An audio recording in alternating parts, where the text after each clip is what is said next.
அனைவருக்கும் என் முதற்கண் வணக்கத்தை தெரிவித்துக் கொள்கிறேன். என் பெயர் சபரிஷ். நான் 2ஆம் வகுப்பு படிக்கிறேன். நான் இப்பொழுது எங்களூர் திருவிழாவை பற்றி பேசப் போகிறேன். திருவிழா என்பது குறிப்பிட்ட சிறுநாளில் மக்கள் என்று கூறி கொண்டாடும் விழா ஆகும்.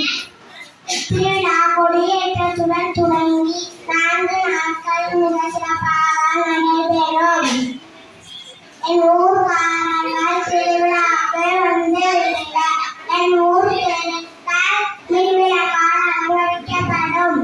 எனது ஊர் மக்கள் அனைவரும் ஒன்று கூடி திருவிழா வேலைகளை செய்வார்கள். திருவிழா நாட்களில் கடைகள், ராட்டினங்கள், பட்டிமன்றம், கலை நிகழ்ச்சிகள் மற்றும் வார வேடிக்கை நடைபெறும். அம்மனுக்கு சிறப்பு அலங்காரம் மற்றும் பூஜை நடைபெறும்.